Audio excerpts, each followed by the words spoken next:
Friends, if you want to watch super hit movie Blue Valentine in English, then you must like this video if you are visiting our channel for the first time.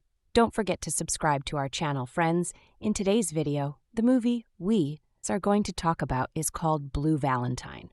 We will talk about what this movie is and where you can watch it all. The interesting facts about this movie. In today's video, I am going to tell you, I am also going to give you all the information on which OT platform or on which satellite channel you will get to watch this movie.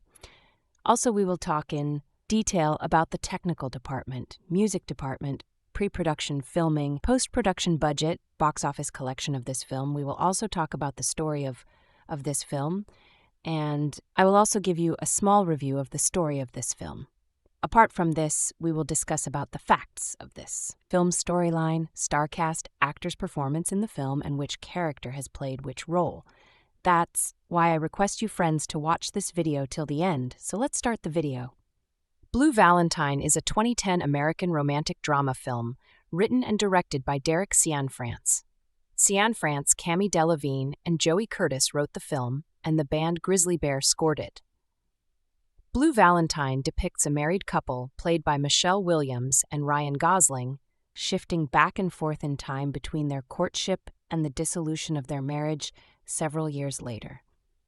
The film received critical acclaim, and Williams was nominated for both the Academy Award for Best Actress and the Golden Globe Award for Best Actress in a Motion Picture Drama, while Gosling received a nomination for the Golden Globe Award for Best Actor Motion Picture Drama. Plot: the film is presented in two linear narratives, jumping back and forth between the beginning of Dean and Cindy's relationship and their marriage several years later. The movie begins with 5-year-old Frankie waking up her dad, Dean, as he's passed out on the couch. She cannot find their family dog, Megan, and together they look for her throughout the rural Pennsylvania family home, with Dean reassuring his worried daughter. A small metal gate leading outside appears to have been left open, and it is implied the dog may have escaped. Dean and Frankie wake up Frankie's mom and Dean's wife, Cindy, who appears exhausted and annoyed. She reminds the two that Frankie has to get ready for school and cannot be late. While Cindy spearheads getting Frankie dressed, giving her breakfast, emailing herself missing dog flyers, and getting herself ready for her job, Dean focuses on making Frankie laugh, rebuffs the instant oatmeal breakfast Cindy made for Frankie, and drinks alcohol and smokes cigarettes. Flashbacks from Dean and Cindy's younger days reveal that Dean was once a hopeless romantic high school dropout, working for a moving company in Brooklyn. Cindy was once an aspiring doctor, studying pre-med, while living with her parents and caring for her grandmother in Pennsylvania. Her parents have a volatile marriage, with her dad being verbally abusive towards her mother. She is dating a fellow student named Bobby, and one day, the two have intercourse where he ejaculates inside her without her consent. He brings her roses but gets angry when she does not accept his apology, causing Cindy to shut him out. It is implied they break up. Later that day, Cindy is shown to be working as a nurse at a clinic where her boss, Dr. Feinberg, had just offered her to join him at his new clinic in another city in the near future, and is inquiring if she's discussed moving with her family. Appearing exhausted, she says she hasn't. Meanwhile, Dean drives around while drinking and smoking and is shown to be painting houses for work. While driving to an event at Frankie's school, Cindy finds Megan dead by the roadside. She arrives late to the event. Dean is already there. When she tells Dean what she found, he blames her for leaving the gate open while she silently breaks down in tears. When they get home, Dean breaks down and Cindy comforts him. Later, despite Cindy's reluctance due to being scheduled as on-call for work the following day, Dean insists on a getaway at a motel 2 hours away to get drunk and have sex. They drop Frankie off at Cindy's dad. Dean does not enter the home. When Cindy asks why, he states he cannot smoke near Cindy's father's oxygen tank. While driving them to the motel, Cindy stops by a liquor store and has an awkward encounter there with her ex, Bobby, which causes an ensuing argument in the car between her and Dean. Immediately after arriving at the motel, Dean repeatedly tries to seduce Cindy in the shower, and afterwards, but she rebuffs him. Dean and Cindy proceed to drink alcohol, Overwhelmed by his advances and frustrated with his lack of ambition, she questions Dean while they are drunk, which leads to another explosive outburst. Dean continues his advances and Cindy gives in, but is disappointed when Dean asks if she wants to have another child with him. Their argument becomes explosive again, and she locks the door between them, leaving him outside the bedroom. At 6 a.m., Cindy is called in for work to start at 9 a.m. She takes the car and leaves a note for Dean. At the clinic, Dr. Feinberg recommends that Cindy move into an apartment near the new clinic instead of moving her family, offhandedly suggesting that they could keep each other company if she is lonely, which visibly upsets Cindy. More flashbacks reveal that while Dean is delivering furniture to a nursing home in Pennsylvania, he runs into Cindy, who is visiting her grandmother. Initially pushy with his advances, he gives her his work number, but she never calls. However, they coincidentally meet again on a bus and begin seeing each other. After discovering their relationship, a jealous Bobby violently assaults Dean while he is at work. Cindy introduces Dean to her family. Shortly after, she finds out she is pregnant and tells Dean she is not sure who the father is and that he is unlikely to be the father. Dean repeatedly questions her on what she is going to do. She ends up opting for an abortion, but, overwhelmed, changes her mind during the procedure, while Dean, who has accompanied her, waits for her. Dean comforts and reassures her that they can raise the child together. Cindy and Dean soon get married at a justice of peace. Back at the motel, an annoyed Dean finds the note upon waking and shows up drunk at the clinic. Dean forces his way in while yelling at Cindy, following her from room to room as the clinic receptionist attempts to intervene. They have a heated argument. Dr. Feinberg hears the commotion and also attempts to intervene, and Dean punches him. Dr. Feinberg then fires Cindy, threatens to call the cops on Dean, and kicks them both out. While leaving, Cindy demands a divorce, causing Dean to throw away his wedding ring, but they attempt to look for it. Back at her parents' house, Dean tearfully pleads with an upset Cindy to give the marriage another chance for Frankie. Cindy says she doesn't want Frankie to grow up with parents who despise each other like she did, and that she cannot cope with his behavior. After Dean reminds Cindy of their vows, they hug, but she pulls away. Dean leaves the house while Frankie runs after him and begs him to stay. He tricks her to return to Cindy and then continues walking away. Frankie cries in Cindy's arms. Cast Ryan Gosling as Dean Pereira, Michelle Williams as Cynthia Cindy Heller Pereira, Faith Wladyka as Frankie Pereira, John Doman as Jerry Heller, Mike Vogel as Bobby Ontario, Marshall Johnson as Marshall, Jen Jones as Grandma, Ben Schenkman as Dr. Feinberg, Marianne Plunkett as Glenda. Production. Williams was 21 when she received the script in 2002, and Gosling committed to the production 4 years later, but filming did not begin until 2009, when Williams was 28. As was Gosling, owing to Cianfrance's inability to find financing. The director was also unable to film the young and older scenes several years apart as he had hoped, again due to lack of money. The film was to be shot in California, but production was moved to Brooklyn and Hansdale, Pennsylvania. Because her partner Heath Ledger had died the previous year, Williams wanted to stay close to her Brooklyn home to take care of their daughter, Matilda. Accordingly, the director chose Hansdale due to its proximity to Brooklyn. Filming began on the 12th of May 2009. Gosling and Williams improvised dialogue. The scene in which their characters wander through New York together was unscripted, for example. The actors, who had both appeared in the United States of Leland, 2003, but had not shared scenes, got to know each other during its filming. Before filming the marriage dissolution between the main characters, Gosling and Williams prepared by renting a home, bringing their own clothing and belongings, buying groceries with a budget based on their characters' incomes, filming home movies, and taking a family portrait at a local Sears with the actress who played their daughter, and staging out arguments. Cianfrance visited the actors and assisted them in building tension while remaining in character. One night he told Gosling to go into Williams' bedroom and try to make love to her. Gosling, soundly rejected, ended up sleeping on the couch. The film was shot in Super 16mm and Red 1. The former was used for the pre-marriage scenes and the latter was used for the post-marriage scenes. Andrei Parek used only one professional light in the filming of the outside scenes, otherwise using only practical lights for the inside scenes. In an article in The Hollywood Reporter, Cianfrance said that he had given up his entire director's fee to help fund the film. I mean, it came down to we were exactly my fee short. They paid me and I just paid it back. So I still have to pay taxes on it, So I actually had to pay to make the movie. Music, further information, Blue Valentine soundtrack. Gosling wrote and performed some songs by himself. The band Grizzly Bear composed the score of the film. A soundtrack for the film was released by Lakeshore Records. You and Me, one of the film's feature songs, which is presented as the couple's personal song, was originally recorded as a demo by a group called Penny and the Quarters for the obscure pre-label of Columbus, Ohio in the early 1970s.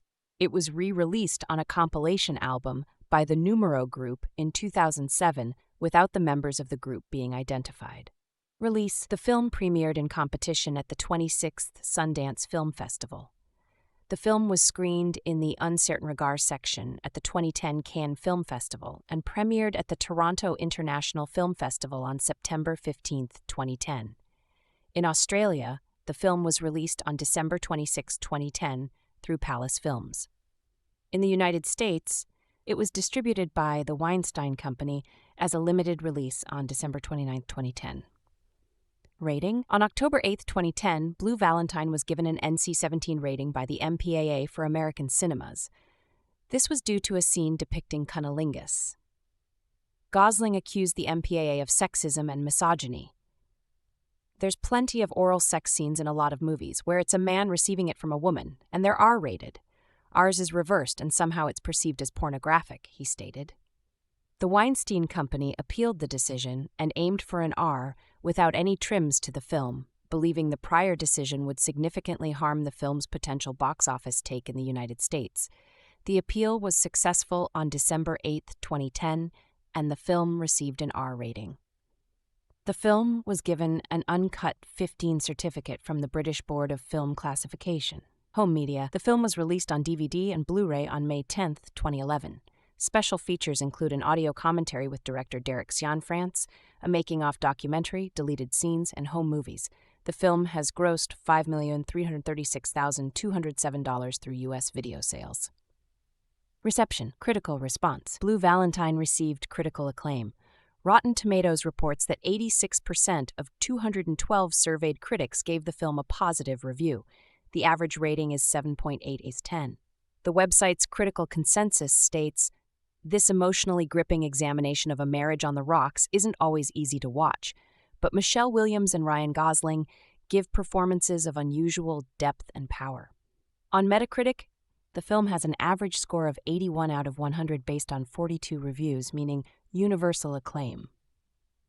Roger Ebert of the Chicago Sun-Times gave the film 3.5 out of 4 stars and wrote, "Dean seems stuck. He seems to stay fixed at the initial stage. Can you see the difference between 1, he loves me as much as he always did, and 2, he loves me exactly like he always did?" Movie review: Blue Valentine. Great movies come in many shapes and sizes, and some are so powerful and moving that you are thankful to have seen it, even if you don't think you'd be able to sit through it again. Films that touch on reality are even more moving. Some are so relatable that they become more than a movie. Blue Valentine is both a great movie and one that is so raw, so real, that it transcends the screen. It's at the heart of why I love movies at all. How is it possible that a bit of film can infect your mind, body, and soul? Blue Valentine is a tough movie to swallow, and one that, dare I say, may not be for everyone, but one that I think everyone should see. At its core, Blue Valentine is a story about falling in love, convincing yourself what love is, and how fragile love can be. It's an examination of the process of how two people evolve, sometimes tragically, apart from one another. It's cold and warm wrapped into one, and for me was an emotionally draining experience. It contained similar themes from the movie Revolution Road, starring Leonardo DiCaprio and Kate Winslet. That movie looked at how a marriage can break down, set in the 1950s. It was a powerful film that made me shiver at the thought of marriage, portrayed so darkly and hopelessly. Maybe because Blue Valentine is set in modern times, it becomes an even more powerful message. Ryan Gosling is Dean, and Michelle Williams is Cindy, a married couple whose rise and fall are intercut in the film to masterful effect. In present time, we see that Dean and Cindy are in a deeply troubled relationship, and when we cut back to the playful early days of courtship, we can't help but feel sympathy and hope that the two can rediscover love. In a last-ditch attempt to resurrect their marriage, Dean tries to plan a romantic evening at a local motel, requesting the future room over the more romantic suite. Neither Dean nor Cindy thought the future would look so bleak. As we delve more into their past, we also discover that although they had similarities and a real affection for one another, neither of them were perfect for each other. Is there a such thing as the perfect match? Like many, Dean and Cindy focused only on what they wanted to focus on, overlooking the fatal flaws of the other person in hopes that one day things would change. Of course, these relationship cracks turned into huge crevasses later in life, chasms too wide to leap over or bridge. What you're left with is two people on opposing sides of the divide, neither at fault yet both to blame. As the couple tries to repair what's broken, it becomes a tragedy of epic proportions. Most brilliantly, Blue Valentine is amazingly raw and real, with much of this credit going to first-time feature film director Derek Cianfrance. It is cliché to say that he doesn't hit a false note, but it's true. Learning later that a great deal of the scenes were improvised by the actors lends itself to why it came across so spontaneous and true. Originally gaining the NC-17 rating, formerly X, for one particularly emotional love scene, the filmmakers won an appeal to get it released with the R rating without cutting the scene. I'm glad, because there is nothing in this film worthy of the NC-17 moniker, although I'm not sure anyone under 17 would be able to comprehend the complexities within. No review of this film would be complete without touching on the brilliant, untouchable performance of Michelle Williams, who is the emotional rock, delivering what in my opinion is by far the best female performance of the year. It would be a complete and utter shame if she does not gain recognition. Gosling is great as well, but it is Williams who must portray the film's deepest emotions and sink to the soul's deepest depths. At the film's climax, there hasn't been a more vulnerable actress on screen this year. Blue Valentine begins with the death of the family dog, which is a real good indication of where this thing is headed.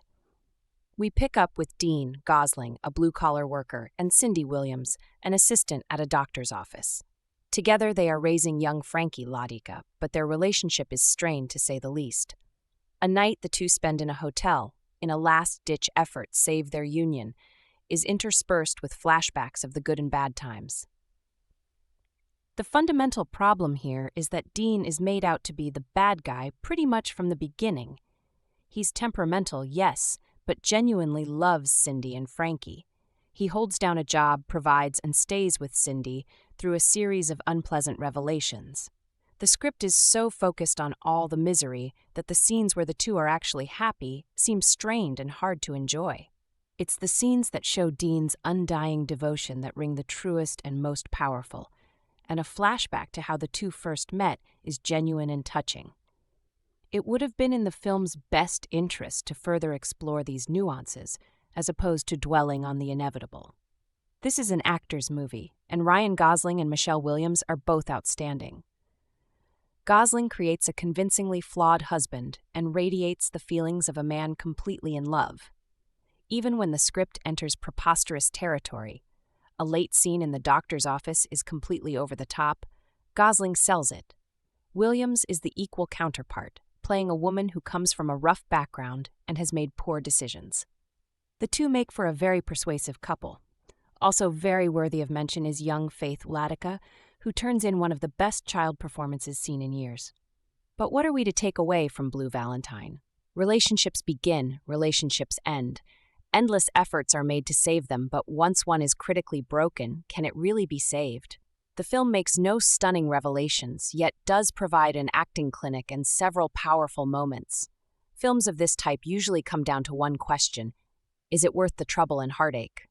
Blue Valentine comes close, but the uneven examination of its central couple makes for a depressing and ultimately unsatisfactory experience. Blue Valentine is a film about the beginning and end of a relationship. Told in a parallel narrative structure, its present-day scenes depict the breakdown of a marriage, while the beginnings of the relationship from 6 years earlier are revealed in flashback.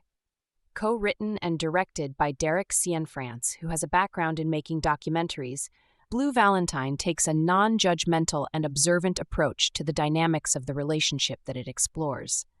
While there are multiple small reasons for why the relationship sours, there is no single fixed explanation for why it ultimately stops working. Nor is there any attempt to allocate blame to either person, and similarly to other marriage and crisis films such as Eyes Wide Shut and Revolutionary Road, attempting to argue who was more at fault is futile and misses the point of the film, which is that sometimes love just doesn't work. And that's a tragedy. The final, powerful moment of Blue Valentine is actually the end credits. With the final shot lingering in your mind and the ramifications of what it means, the effect of the burst of music and having still photographs from the early days of the relationship behind the credits is absolutely devastating. Every once in a while, a film arrives that is so honest, so expertly crafted, and so sincere that the powerful emotional response it elicits is profound. Blue Valentine is one of those rare films. See it with somebody you are breaking up with. Blue Valentine takes two common movies and merges them into one film. We have all seen both of these prototypes. On the one hand, we have the love story. Two people meet and fall in love. Yes, they share an initial attraction, but it isn't until a series of events and shared understandings occur that their lives become intrinsically linked into one. On the other hand, we have a movie about the dissolution of a marriage and about two people who can't stand to be in the same room anymore. They argue, manipulate, scream, threaten, and berate. This isn't a relationship, it's a power struggle. What makes this story unique is that director Cianfrance shows us the same couple doing these things simultaneously. While we are falling in love with this couple, we are also cringing and wishing they would separate indefinitely. Blue Valentine is the story of Dean, Ryan Gosling, and Cindy, Michelle Williams. We watch them meet, lay eyes on each other, lose each other, find each other again, fall in love, and get married. This story is intercut with the story of Dean and Cindy about a decade later. At this point, Dean and Cindy are married and are still together. They have a daughter, Frankie, and a dog. But things are not so good. Dean likes to drink, go to work, and come home to his family. He has no other aspirations than to be a good husband and father. This wasn't the life he chose, we find out later, but he has fallen in love with it and is content. Cindy, on the other hand, feels trapped in this life. She is a nurse right now, but in the past she dreamed of being a doctor. She wants more. When we watch Dean and Cindy in the present day, the scenes are filled with tension. Both of them are unhappy. Dean is mostly unhappy because Cindy is unhappy with him, and she stopped sleeping with him. But still, unhappiness shines brightly in this film. This movie hurts to watch. It's no fun watching a couple fight and argue all the time. We can't understand how they got together, but the director then answers this question by showing us how Dean and Cindy fell in love. Why they needed each other, how maybe they still do. Gosling and Williams do a remarkable job with these roles. The couple has to do scenes where they cling to one another, and scenes where they say the most awful things. Ryan Gosling is a crazy good actor. He first came to the public's eye in the love story The Notebook, but he has played many amazing roles, most notably Lars, in Lars and the Real Girl. Michelle Williams has graduated from her days on Dawson's Creek and has made a name for herself in films such as Brokeback Mountain and Synecdoche, New York. Gosling and Williams have already worked together in The United States of Leland, 2003. In any case, they share an amazing chemistry. While their partnership is great, the show belongs to Gosling, who breaks your heart. He is truly unhappy, but doesn't seem to have any clue how to make things better. He is, therefore, doomed to lose the woman he loves by clinging so tightly to her. This is again one of these films I can't say I exactly enjoyed because it's so sad. But the film is amazing and tells its story well. Your emotions will be played like a trumpet. The best movies to me make me think of things and come to understandings about them. Blue Valentine definitely did that. I had a lot of thoughts as I was watching this movie. It seems very true to life. Dean and Cindy fall into the classic pattern of a codependent relationship. How they got there is by using a relationship to resolve childhood issues. When we have unresolved childhood issues, we try to resolve them with other relationships in our life until we heal of that hurt. Cindy grew up in a house where the father yelled at her mother all the time. The mother let herself be verbally abused while she would try to placate the father. Cindy wants no part of this lifestyle, yet who does she choose? A passionate man like Dean. Dean is full of passion for her. When she tells him early on that she is pregnant with another guy's baby, he beats his fist against a fence over and over again. He sits in the waiting room at the abortion clinic, and when she tells him she couldn't go through with it, he holds her close and offers to marry her. He wants to be her hero. He believes if he can rescue her, he will be good enough. But for him, now that he has done this for Cindy and married her, he demands nothing less than complete loyalty. Cindy ends up recreating her childhood parent relationship. Dean yells and yells to try and get what he wants, and she placates him by giving in to him. Maybe he'll just be happy if she does what he wants. But the one thing he really wants, her heart, she won't give him. It's a form of punishment. She can punish her father by withholding her heart from Dean. Dean grew up and had his mother abandon him. He doesn't know where she is. She left him when she was a small boy. That is one of the most painful things a child can experience. Most children always assume in the back of their mind that it's because they were unlovable or not worth it. Dean believes he has at last found a woman who loves him, and Cindy does, but he demands everything from her. She tells him she's too tired to go to the fantasy hotel, but he still insists. He won't take no for an answer. He wants a love that is all-consuming. But in smothering her and demanding her love, he recreates a situation where he will be abandoned by his loved one all over again. In this way, both of them can keep believing what they believe without having to go through the painful work of changing themselves. It's a sick, twisted way to live, but most people end up in these kinds of relationships unless they can come to an understanding about why they believe the things they do about love. When you understand what you've been through and how you processed it, you can begin to heal from tragedy or pain. But until then, you are blindly just living out your worst fears. I also thought about how it is a big mistake to ever marry someone because you have a hero complex. Dean falls in love with Cindy because he needs to be needed. When she was in turmoil about the fact that she was pregnant, he was able to come in and rescue her. In his mind and heart, he wants that feeling again. He wants to be Cindy's hero, but he isn't who she thought he was. On the early dates, he showed her creativity, humor, and music, things she was missing in her life. But she didn't know he was going to be a drinker and become unmotivated. In Dean, Cindy thought she had found someone different from her dad. Dean showed sensitivity and caring, but he's also a man and has a man's needs. It's a very sad thing. We do weave a tangled web with the inner workings of our hearts. In the end, when we are watching Dean and Cindy get married and watch the probable end of their marriage, we know they wish it could be different.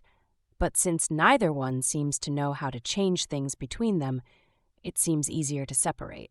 When it comes to films that examine the complexities of human relationships, Derek Cianfrance's Blue Valentine stands out as a raw and unapologetic exploration of love's triumphs and tragedies. This film, released in 2010, has garnered significant attention over the years, and it's easy to see why. Blue Valentine is a poignant and emotionally charged journey into the lives of its two protagonists, beautifully portrayed by Michelle Williams and Ryan Gosling. The storyline. Blue Valentine is not your typical love story. It's a dissection of one.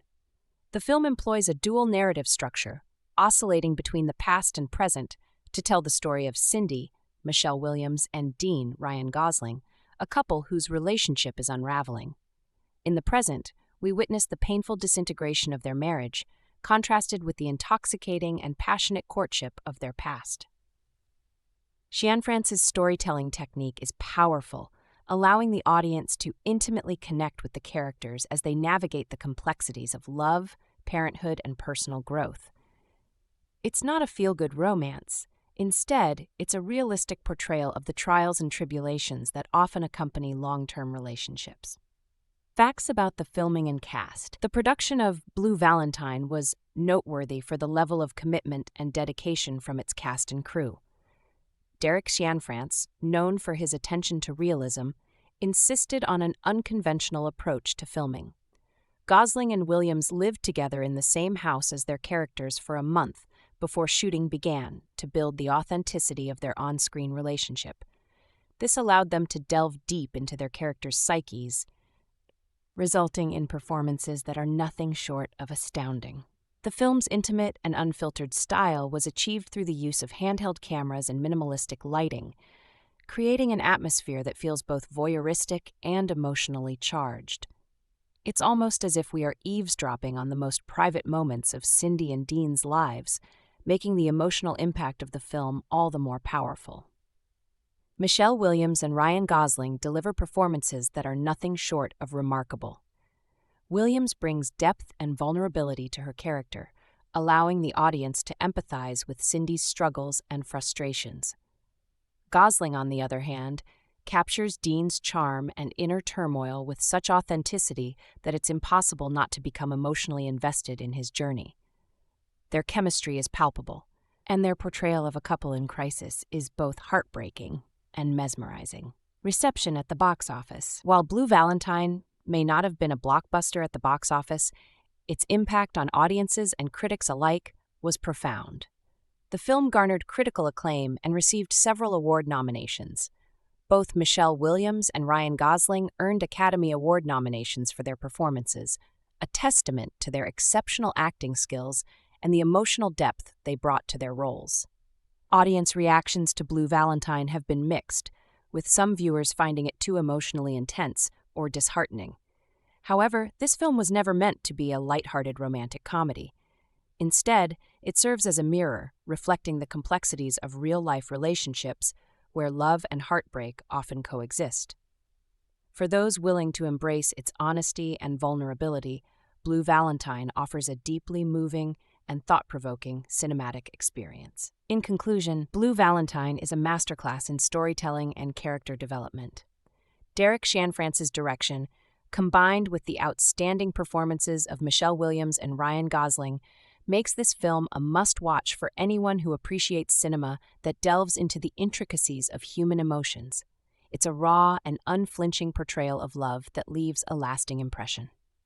In a cinematic landscape filled with formulaic romances, Blue Valentine stands out as a powerful and authentic exploration of the complexities of love and relationships. It may not be an easy watch, but it's an essential one for anyone who values films that challenge conventions and dig deep into the human experience.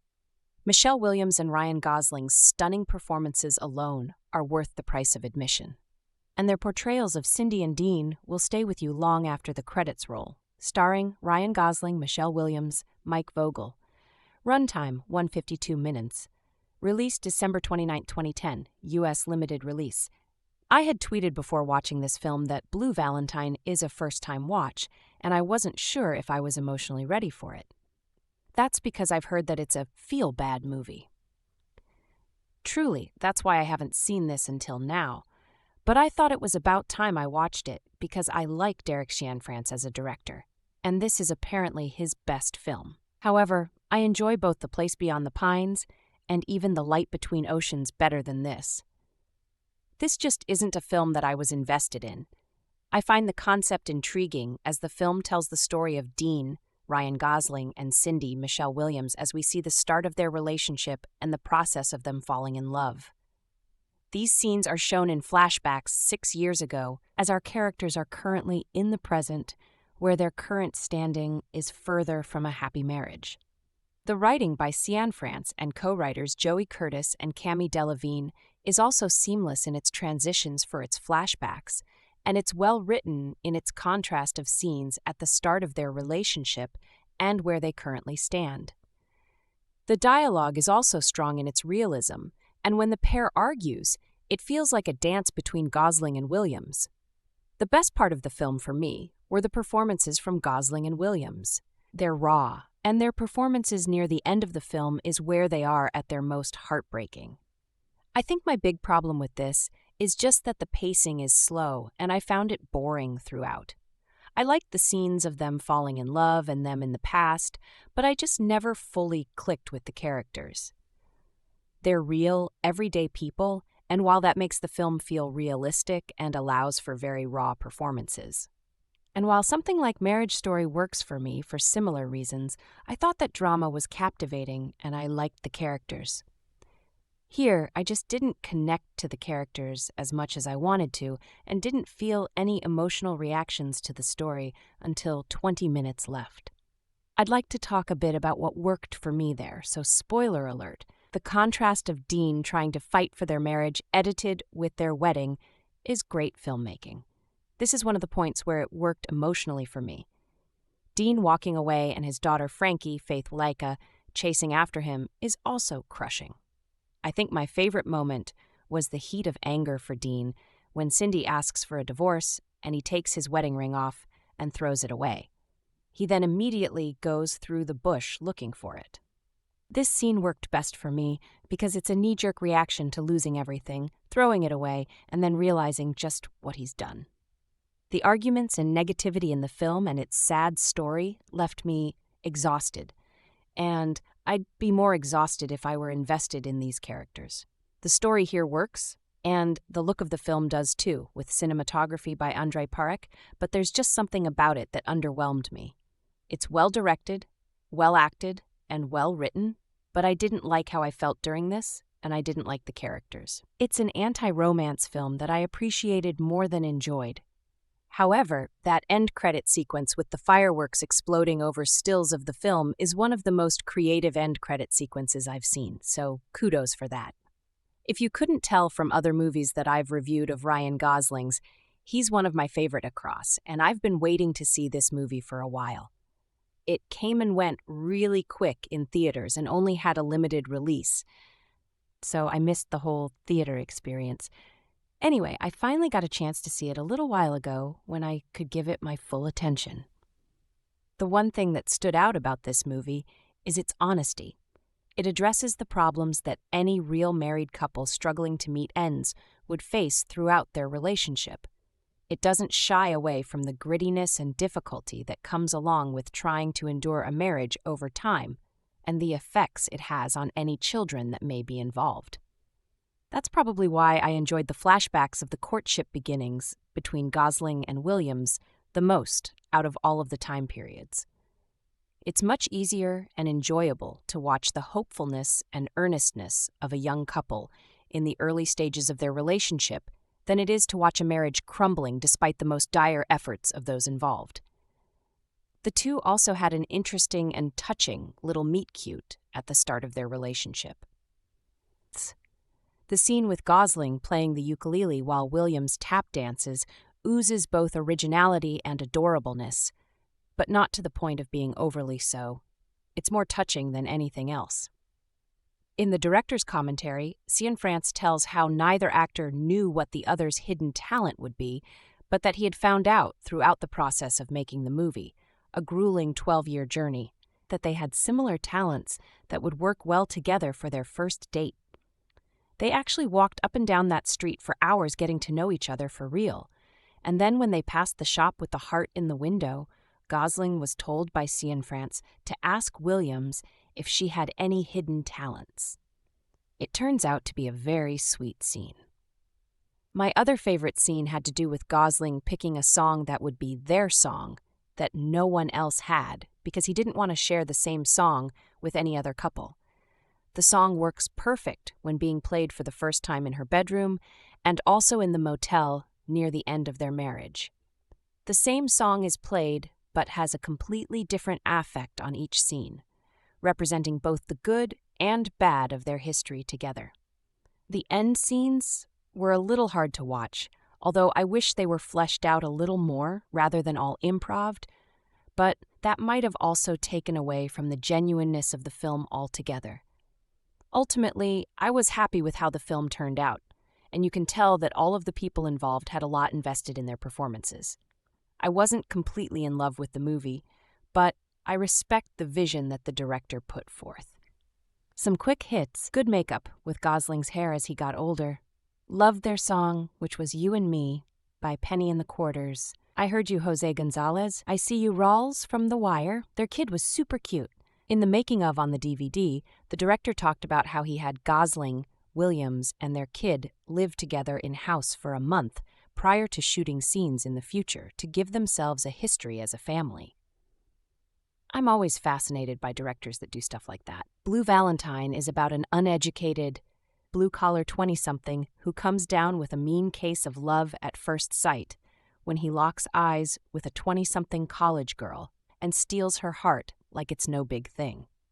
Long story short, they fall head over heels for each other. They get married, they become parents, they settle down, and as their lives become routine, the passion that kicked off their relationship slowly dwindles to the breaking point. Yeah, it's as much a total bummer as it is one of the most happy-go-lucky love stories I've seen in ages. And even though writer-director Derek Cianfrance ain't exactly seeing things from a glass-half-full perspective, he nails what he brings to the table. It's Cianfrance's first real mainstream effort, if you can even call this mainstream, and I can't effing wait to see what he's going to churn out next.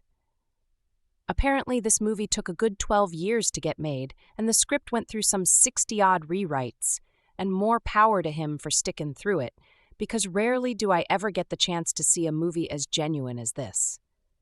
Granted, having Gosling and Williams is half the battle right out the gate. But one of the sure signs of a truly phenomenal script is when it doesn't even seem like the script is there.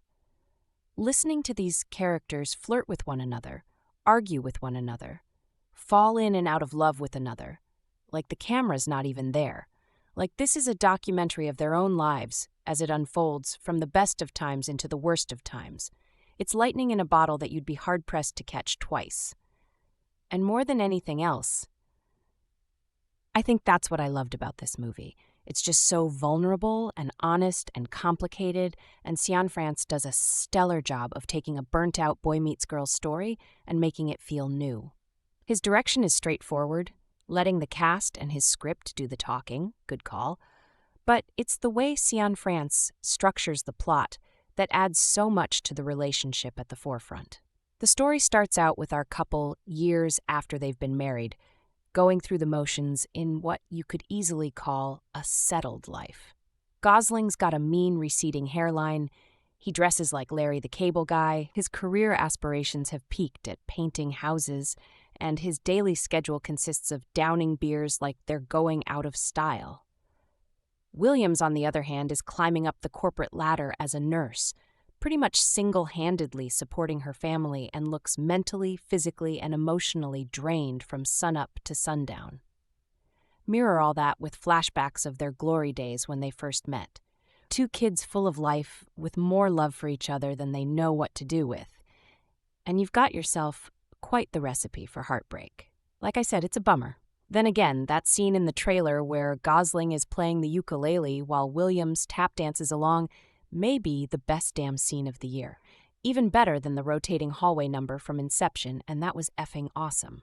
Anywho, watch out for Cianfrance. Those dozens upon dozens of rewrites sure paid off, and he's got himself a screenwriter's wet dream. Also pretty sure that he's Ryan Gosling's doppelganger. But let's just get to the cast already, because if either or both of these kooky kids don't win Oscars, I swear I'll turn that damn TV off this year. I don't care what the fuck James Franco and Anne Hathaway have to say.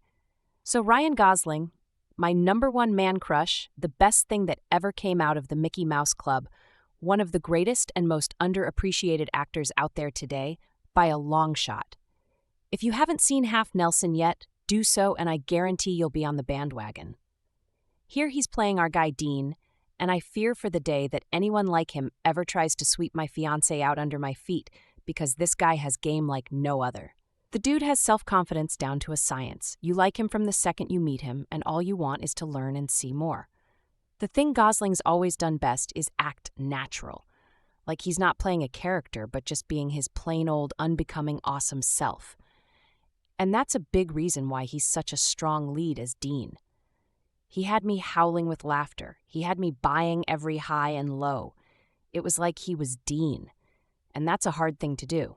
If this review wasn't so long as is, I'd keep going on this Gosling rant, but you get the idea.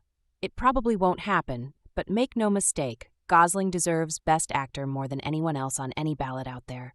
And hats off to Michelle Williams for giving this her all as our girl Cindy. She was great in Brokeback, but it wasn't until now that I've been truly impressed. Cindy's got one rough character arc from wild child to breadwinner, and Williams is clearly digging deep to make it seem legit. Needless to say, she pulls it off like the pro that she is. While I'd be surprised if this wasn't Natalie Portman's year, Williams sure has come a long way since her days on Dawson's, and this is yet another big step in the right direction towards cementing her place in Hollywood as one of the heavyweights. The only issue I've got with the movie is that it's hard to take Cindy's side against Dean when the shit starts to hit the fan.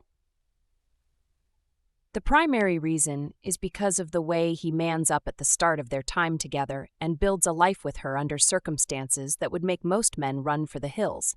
And after that point, as bad as he may fuck up as a drunken, jealous husband, it's hard not to sympathize for the guy and think, I don't blame him. Not to say that it villainizes Cindy in any way, but it definitely does make him out to be more of the victim. Not sure if it was intended to be that way, but I think I could have gone for a more level playing field. But who knows, the ladies in the audience might beg to differ. Blue Valentine might not be the biggest go marriage endorsement out there, but it's genuinely affecting, it's as bittersweet as they come, it's beautifully ugly, and it's the most human movie I've seen all year, along with being one of the flat-out best. It didn't quite get me to the point of tears, but it runs the emotional gamut like gangbusters without being anything close to melodramatic, and I simply couldn't have asked for a better swan song to 2010. Great little soundtrack by Grizzly Bear, too. If by some grace of God this happens to be playing by you, see it before it's gone. Forever. The concept that something can last without ever ending seems implausible. Nay, it is impossible. Yet at the same time, achieving something, especially love, that can last eternally and never wither or fail, is an insatiable lust that unfortunately no human being can ever conjure up. This makes Hollywood's view of relationships a complete mockery, as it follows the outline of meeting someone, falling in love, having a major fight, and finally getting back together, indefinitely. Fortunately, Derek Cianfrance's Blue Valentine is the antithesis to the perfect date movie, as it goes against every cinematic stereotype pertaining to romance. The film isn't about being a struggle between good and bad. These are non-existent factors in Cindy, Michelle Williams, and Dean's, Ryan Gosling, failing marriage. Instead, the root case for the eventual downfall of their relationship is quite simple. They're just not compatible. Dean, although a loving father, is content with the fact that he has never finished high school and is now a blue-collar worker. And while he makes an honest effort to establish a fatherly connection to his illegitimate daughter, he is insecure and reckless. To him, the ideal living conditions include a job that allows him to drink at 8 in the morning and dates at cheesy, run-down sex motels, which offers venues such as the Future Room and Cupid's Cove. Cindy, on the other hand, is an aspiring doctor who now finds Dean's bedside manner childish, remaining completely unnerved when he sweetly wakes her up alongside their young-un. Ultimately, though Cindy and Dean fell in love with each other's individual quirks, it was the conflict between their juxtaposing personalities which set the groundwork for their faltering relationship, Dean being an underachiever while Cindy is much too career-driven. However, the one thing they do have in common is their one-sided approach to relationships, living under the farce mantra that love conquers all, leaving them unprepared for any sort of turbulence. But Cianfrance, who co-wrote the script with Joey Curtis and Cami Delavigne, does well to steer clear of indie cliches and tactics, namely an over-reliance on being dark, a method employed liberally in independent filmmaking in an attempt at being hailed as hip, provocative, and wholly original. This ploy may bolster the status of the film's creators, but it also causes the production to be cheap and contrived.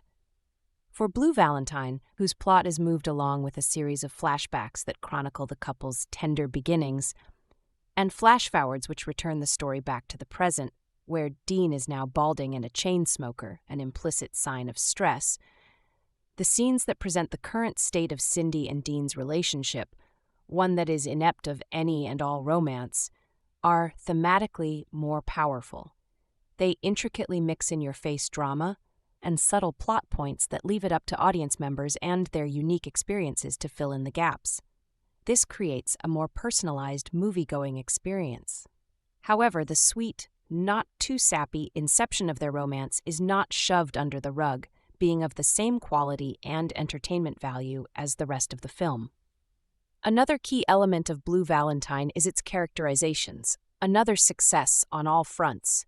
The screenwriters do well never to put blame on either protagonist, and thus neither Cindy nor Dean are antagonized, and though the former is a tad stoic, Williams does an excellent job at maintaining the character's overall likability. The same can be said about Gosling, whose charisma goes hand in hand with his talents. All through the film, the two leads remain compelling, believable and relatable, one of the main reasons why Cianfrance's latest succeeds on a monumental level. Though the conclusion, an artsy-fartsy fireworks display set to Grizzly Bear, in a composition meant to cater to the hipster demographic, which arguably are what Cindy and Dean fall into, does border on being superfluous, and is a bit too open-ended. It doesn't dampen the production. However, in the direction of a less capable artist, Blue Valentine would have fallen flat and become uninteresting. Expect Oscar nominations for both performers. Standout supporting roles are headed by the youngest cast member, Faith Wladyka, as the couple's young daughter, Frankie, and it's an accomplished performance in a demanding and adult film for someone so young. Cindy's college love, Bobby, is portrayed by Mike Vogel, and the excellent John Doman is superb as Jerry. But this heartbreaking love story is brilliantly told through the non-linear structure, and although both the beginning and the end are rooted in the present, there are wonderful flashbacks woven into the narrative that break your heart still further. All involve our young couple as their love begins to grow, and these are brilliantly encapsulated on their wedding day. Their elongated cuddle on the back of a bus and the film's absolute standout scene as they flirt, dance and sing in a shop doorway. If that scene doesn't break your heart, then the ending won't either, but then again you clearly have a heart made of pure stone. Weaved in amongst these flashbacks are the couple's present-day existence, and Dean, desperately wanting to rekindle their love and affection, persuades a reluctant Cindy to go away to a hotel for the evening to get drunk and make love. Cindy has no desire whatsoever to do so, but reluctantly agrees. Here is my dissection of the 3 brief segments that encapsulate Cindy and Dean's relationship as they enter the future room at the Cindy-titled Cheesy Sex Motel. On entering the future room, or robot's vagina as Dean describes it, he in particular is childishly excited at their new environs, while Cindy is anything but, immediately fixing herself a drink and complaining at the lack of a fridge or windows in their room. Dean continues to lighten the atmosphere, marveling at their future room and playing pranks, but Cindy remains totally unmoved. Following a telephone call to their daughter Frankie, Cindy escapes for a shower alone, but is soon joined by Dean, and he tries to seduce her not once but twice, but is rebuked both times. A small further hotel scene follows, with Cindy late and rushing for work, leaving a passed-out drunk Dean on the hotel floor. When he awakens, he discovers Cindy has left in their car and has left a note. After drinking a considerable amount of leftover vodka, Dean rouses himself and organizes transport home. The film continues from here, weaving the present with the past until the film's heartbreaking climax. If you couldn't tell from other movies that I've reviewed of Ryan Gosling's, he's one of my favorite actors, and I've been waiting to see this movie for a while. It came and went really quick in theaters and only had a limited release, so I missed the whole theater experience.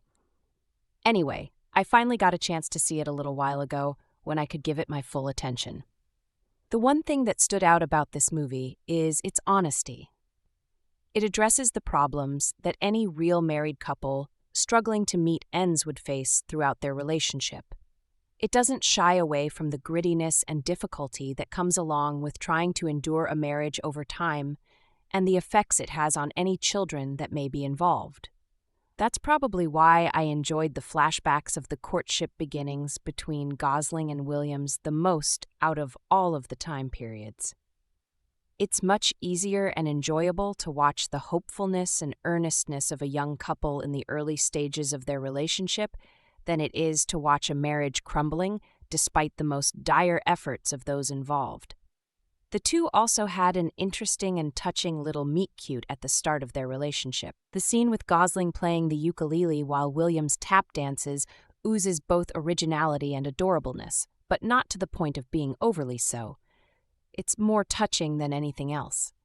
In the director's commentary, Cianfrance tells how neither actor knew what the other's hidden talent would be, but that he had found out throughout the process of making the movie, a grueling 12-year journey. That they had similar talents that would work well together for their first date. They actually walked up and down that street for hours getting to know each other for real. And then when they passed the shop, with the heart in the window, Gosling was told by Cianfrance to ask Williams if she had any hidden talents. It turns out to be a very sweet scene. My other favorite scene had to do with Gosling picking a song that would be their song that no one else had because he didn't want to share the same song with any other couple. The song works perfect when being played for the first time in her bedroom and also in the motel near the end of their marriage. The same song is played but has a completely different effect on each scene, representing both the good and bad of their history together. The end scenes were a little hard to watch, although I wish they were fleshed out a little more, rather than all improv'd, but that might have also taken away from the genuineness of the film altogether. Ultimately, I was happy with how the film turned out, and you can tell that all of the people involved had a lot invested in their performances. I wasn't completely in love with the movie, but I respect the vision that the director put forth. Some quick hits. Good makeup with Gosling's hair as he got older.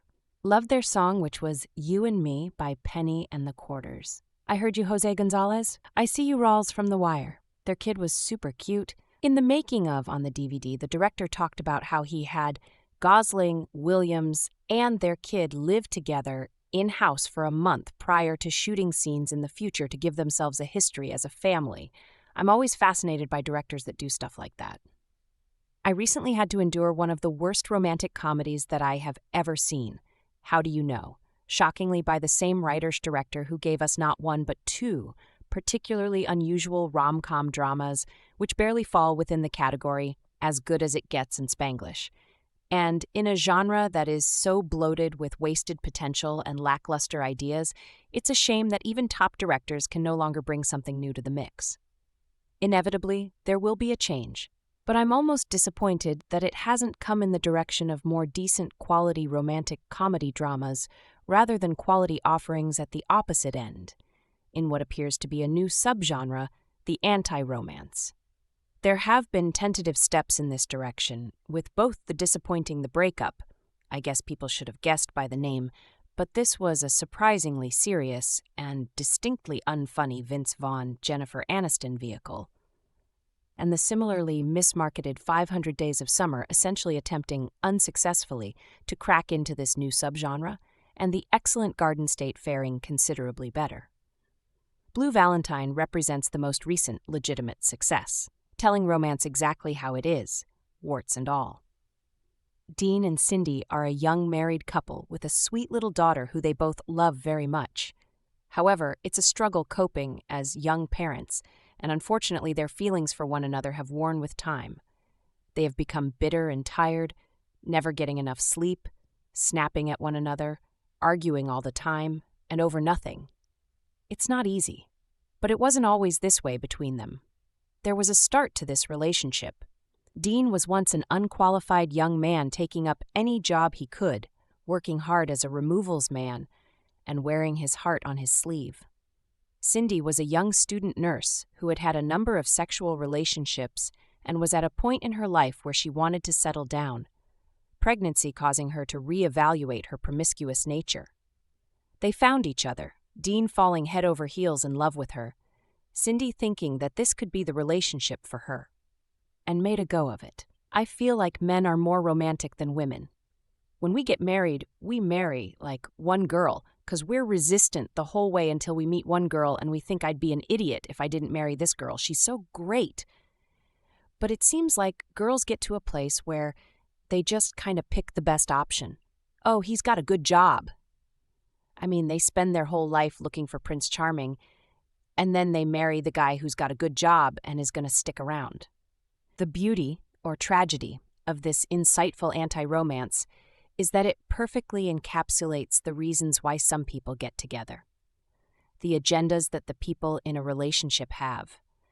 The changes they undergo, both as individuals and as a couple, and the misunderstandings and miscommunications that go from being challenging during the moments of getting to know one another to being damaging when their tolerance levels are pushed to the extreme. Much of this will be hauntingly familiar to anybody who has been in a relationship, whether good or bad, as it clinically deconstructs the somewhat naive notion that pretty much all of us have with regards to fairy tale romance. It's called fairy tale for a reason, after all, and yet audiences simply lap up conventional Hollywood picture-perfect visions of relationships, unquestionably unrealistic in the extreme. And whilst it might, occasionally, make for a nice bit of escapism, movies like Blue Valentine excel at redressing the balance and showing us how real life is, for better or for worse. Ryan Gosling, The Notebook. It's interesting to note that he's now starred in one of the best straight romances and one of the best anti-romances. And Michelle Williams, Shutter Island, are simply astounding as the two leads. Gosling's definitely one to keep an eye on, strumming around the indie circuit on a regular basis, occasionally dabbling in more mainstream projects, but never really giving up his passion for the art, aside from this tour de force performance. This year also sees him deliver in comedy terms Crazy Stupid Love alongside Steve Carell, and on action duty in Drive. Dawson's Creek's Michelle Williams has always been good at playing emotionally whimsical and perpetually depressed, but here she somehow manages to rein in her regularly fraught behavior in favor of a more rounded, authentic portrayal. And it's clear that the two of them did indeed spend, literally, years preparing for the role, getting to know the characters, and one another, and playing out the scenes as if they were actually living these lives. I definitely think Gosling has the edge, though. They may both be great performances, but his is more like a dual contribution. His present-set persona so distinctively different, not just visually, from the person who we see in the flashbacks, and not just in looks, but also in attitude and outlook. I never want to be like my parents. I know they must have loved each other at one time, but to just get it all out of the way before they had me, how do you trust your feelings when they can just disappear like that? Blue Valentine really hits the mark as an insightful, honest look at how relationships grow and how they are eroded with time. It will hit you where it hurts, making you look at both your past and present relationships, draw parallels, wonder about those people in your life you have loved, but, at the end of it all, you just couldn't stand to be with. And beyond just your relationships, it posits life-changing questions about your personal goals and aspirations, giving you pause for thought and provoking in you a need, however small or briefly felt, to reassess who you want to be, and whether you are that person yet. Whether you really want to be a career-driven, successful big earner, or just a good parent who is happy with what they have in their children. It's all in here, in this heartbreaking look at the potential tragedy of so-called love at first sight. At the things in life which can tear us apart in spite of how much we may want to be together. There is certain warning signs that Derek Cianfrance's film might be one of those little personal pieces, with aspirations of grabbing Oscar votes through its worthiness, and that it seemingly gives its two largely overlooked leads the whole of the 114 minutes to flex their collective muscles and prove to the world that they are big hitters. But nothing could be further from the truth, as Blue Valentine is a much more raw and stripped-down, twisted but beautifully crafted film than I ever expected. Michelle Williams and Ryan Gosling play Cindy and Dean, a young married couple struggling to support themselves and their 3-year-old daughter. At the start of the film, it is clear that they have a very prickly relationship, with almost the smallest of things setting off a major row. Then over the course of the film, we get the story of how their relationship started and developed, and the breakdown of it running paralleled allowing the viewer to see the major plot points explained and contrasted and compared. Although there are occasions when things appear to be getting melodramatic, this aspect is finally kept in check by the superb naturalistic and balanced turns from Gosling and Williams, who are truly compelling and believable as the couple from hell. The two actors calmly build up the unstoppable breakdown of their relationship.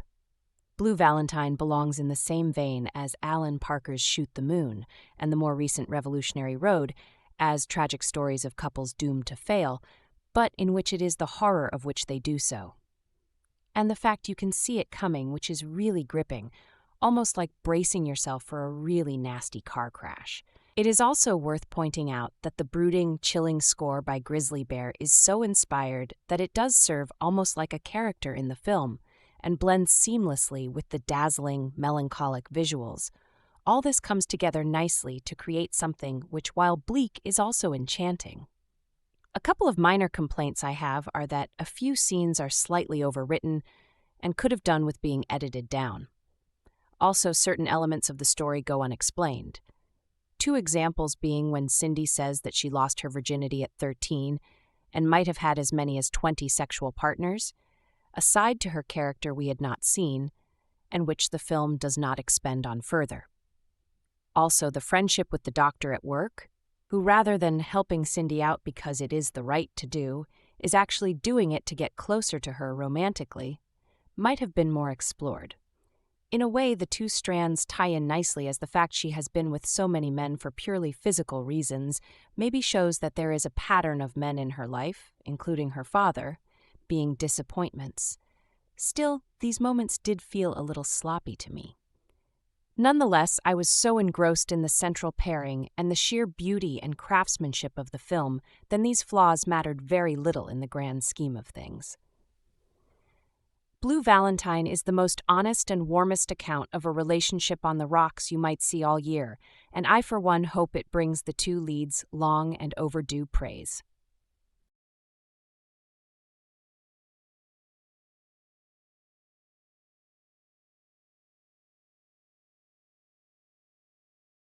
Often handheld documentaire-esque sequences, apparently seldom doing more than one take for every shot, and allowing the actors to improvise many of the scenes, giving a very natural, honest, and realistic feel to the dialogue. He also cleverly adopts a dual time frame style which charts the central story of the couple in two different eras, even shot using different cameras.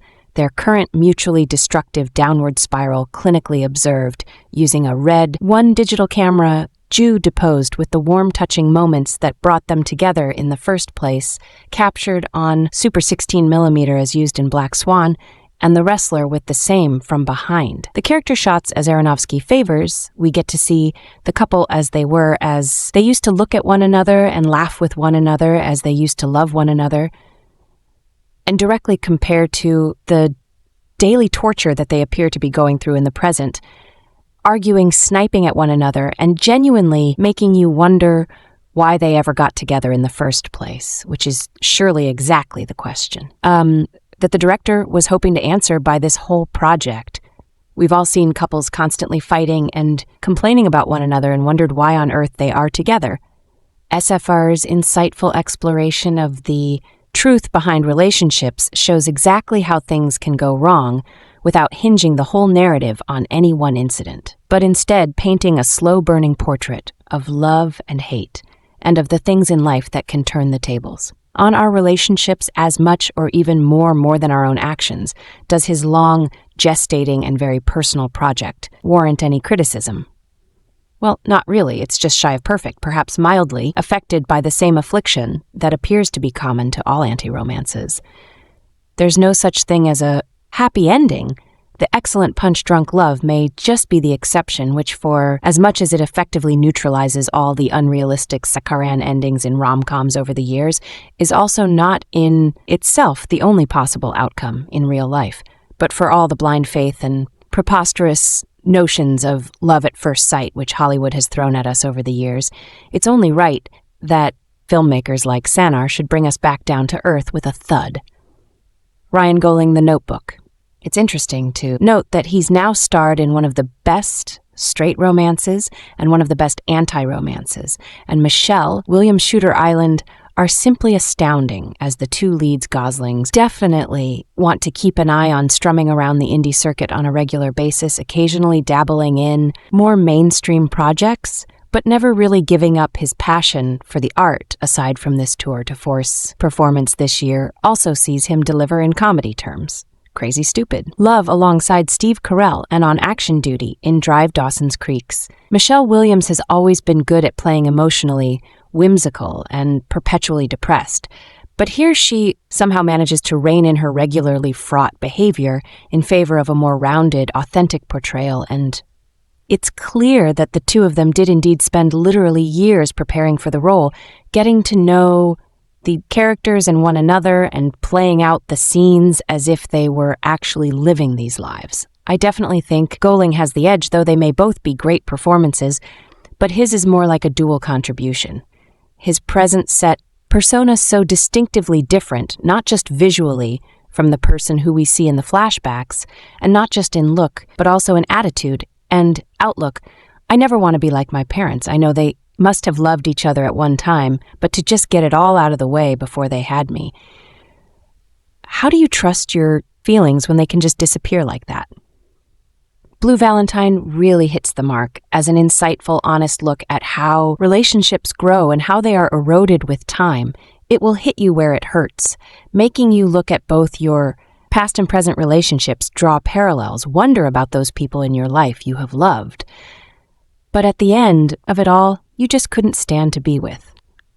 And beyond just your relationships, it posits life-changing questions about your personal goals and aspirations, giving you pause for thought and provoking in you a need, however small or briefly felt, to reassess who you want to be and whether you are that person yet, whether you really want to be a career-driven, successful, big earner, or just a good parent who is happy with what they have in their children. It's all in here in this heartbreaking look at the potential tragedy of so-called love at first sight, at the things in life which can tear us apart in spite of how much we may want to be together. Extra information, if you couldn't tell, from other movies that I've reviewed of Ryan Gosling's. He's one of my favorite across, and I've been waiting to see this movie for a while. It came and went really quick in theaters and only had a limited release, so I missed the Holtz theater experience. Anyway, I finally got a chance to see it a little while ago when I could give it my full attention. The one thing that stood out about this movie is its honesty. Ati addresses the problems that any real married couple struggling to meet ends would face throughout their relationship. It doesn't shy away from the grittiness and difficulty that comes along with trying to endure a marriage over time and the effects it has on any children that may be involved. That's probably why I enjoyed the flashbacks of the courtship beginnings between Gosling and Williams. The most out of all of the time periods, it's much easier and enjoyable to watch the hopeful and earnestness of a young couple in the early stages of their relationship than it is to watch a marriage crumbling despite the most dire efforts of those involved. The two also had an interesting and touching little me-cute at the start of their relationship, the scene with Gosling playing the ukel, while Williams' tap dances ooze both originality and adorableness, but not to the point of being overly. So it's more touching than anything else in the director's commentary. Sincher tells how neither actor knew what the other's hidden talent would be, but that he had found out throughout the process of making the movie, a grueling 12-year journey, that they had similar talents that would work well together for their first date. They actually walked up and down that street for hours, getting to know each other for real. And then when they passed the shop with the heart in the window, Gosling was told by Sinan to ask Williams if she had any hidden talents. It turns out to be a very sweet scene. My other favorite scene had to do with Gosling picking a song that would be their song that no one else had because he didn't want to share the same song with any other couple. The song works perfect when being played for the first time in her bedroom. And also in the motel near the end of their marriage, the same song is played but has a completely different effect on each scene, representing both the good and bad of their history together. The end scenes were a little hard to watch, although I wish they were fleshed out a little more rather than all improved, but that might have also taken away from the genuineness of the film altogether. Ultimately, I was happy with how the film turned out, and you can tell that all of the people involved had a lot invested in their performances. I wasn't completely in love with the movie, but I respect the vision that the director put forth. One would suspect that all a romance needs to do to succeed is give you two characters who are likable, giving the audience a reason to care about them, so that in the end, the audience's interest lies in seeing them come together and decide they were meant for each other. Or something as gushy as all that most romances can't even accomplish this, and unfortunately many of the ones that aren't capable of taking those characters and moving us from sympathy for them into empathy. This is what truly moves romance beyond good and into the realm of greatness. And this is what Blue Valentine has an anguished, blood and dirt-covered spades. Because of this, the two central characters and the problems they face ache with lifeblood. And the movie is a powerful, effective, and affecting, if profoundly intense, watch experience. But Blue Valentine shifts back and forth between the beginning and end of an all-too-human relationship between Dean Pereira Ryan Gosling and Cindy Heller Michelle Williams. It conveys a very honest sense of care and devotion in the scenes depicting the beginning of their relationship, in which the two meet by chance at a home for the elderly, where Cindy's grandmother was staying when Dean happened to be helping. An elderly man move in next door. Dean, instantly stricken, returns and finds her. Again, this time on a bus, and we see that they both share feelings for each other. Complicating matters early on in the relationship are Cindy's boyfriend and an unplanned pregnancy. But these are hurdles, which do not deter the two from getting married. They're physical hurdles. And the difficult ones are of a deeper and more human variety. Flash forward a few years, and they have a child and a relationship on the rocks. They still care about each other, but they are often frustrated over the trajectory of the relationship. And in an attempt to rekindle their increasingly diminished flame, Dean decides a visit to a local love motel is in order. Much of the early material charting the beginning of the relationship is fairly typical for a romance. So self-consciously, so that this seems to be the point, filmed naturalistic ally to the point of seeming amateurish. It comes off as poorly planned and off the cuff, much as the central couple's marriage is woefully underplanned, effusing a sense of youthful spontaneity that can't but reflect on the permanence of their future prosp. Director Derek Sine not only shot these scenes in a different format from the later post-marriage scenes, but he filmed them differently. They were done in the manner fitting the narrative progression, amateurishly and quickly, with little reshooting and planning. Rumor has it the director wanted to film these scenes several years earlier than the rest of the film, over a few days with virtually no script, and then to wait by literally distancing the actors for several years before their eventual remating to stage the majority of the film with more exacting, strained complexity. He wasn't able to seal the deal on the years apart idea. But the expedient production remained. The actors even improvised most of their dialogue to convey that they were really just like their characters in the film, making it up on the spot.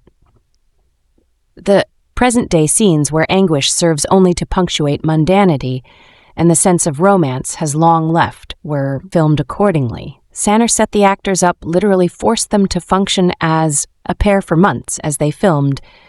He famously dragged them through the dirt by forcing a sort of hyper-conscious method acting upon them, having them live on the budget of their on-screen characters, having a family photo done, and having them stage arguments in public, as well as staging some of his own between them by manipulating them to dislike each other. The effect is terrifying in the abstract and even more unnerving on screen. There's a real tiredness in their eyes and faces, a sense of thought, and slowly mount anger. We see not only in their words, but in the more minute details, like perhaps a sense of desperation in their increasingly jagged movements brought on by Sanner, having them film scenes over and over again just to tire them out when they look tired. They really were, and we wonder whether they're assaying their characters or becoming them, whether they are angry at each other or looking away. At Cianfrance, scolding him in their scenes, the film's attention was almost entirely due to the NC-17 rating and the central two performances, more on that later, but it really seems to be Esser's commitment to constructing those performances to fit his vision that unlocks the film, this behind-the-scenes cinematic manipulation, to create, ironically, honesty, burrs the reality of the characters on screen. They feel real. Not only because the script calls for them to be so, but because the director demanded it. We want to see them together and renew their passion, but we doubt it, and soon come to wonder if they just be happier alone. Above all, they aren't presented as bad people individually. We come to care for them and see they truly at one point did want the relationship to work, but they're caustic toward each other. There are scenes before they marry which are truly heartwarming. The nighttime talent show the two give for each other, which serves as the movie's trailer, and scenes of genuine suspense and attempted abortion. Despite the quality of those scenes, though the movie really finds its legs in the scenes representing Dean's and Cindy's current relationship, so brutally distressed and torqued by years of living so close to one another, the movie is wise to present the relationship in an unbiased manner, not trying to demonize or make you artificially sympathize with Dean and Cindy, nor does it attempt to exacerbate their relationship with any artificial narrative events or extenuating circumstances. Santa winds us up by darting sympathy between characters, almost excruciatingly so, and sometimes in the span of minutes it's exhausting, which is why he doesn't need any grander conflict for the film. The conflict is the relationship itself, the character's very humanity, as well as his camera wandering around them, watching them, defining them, and threatening to penetrate into their souls. The film needs nothing more. The two notable performers, Gosling and Williams, are substantial in their roles, inclined as I am to believe that the director is as essential for these performances as the actors. These are exacting method-style performances, and it shows they accomplish a lot with their facial expressions and bodies. In particular, dialogue is there.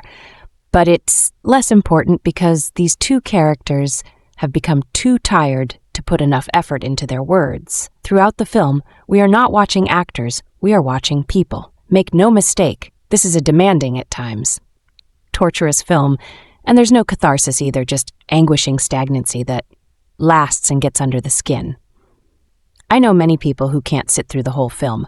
Someone once told me I had an interesting taste in film with a vague hint of confusion after I told her I liked it. This is a difficult viewing experience, plumbing the depths of human depression and exploring a profound slice of life, human loneliness. It gives us not loss as many movies do, but something far more difficult to accept. Stagnancy.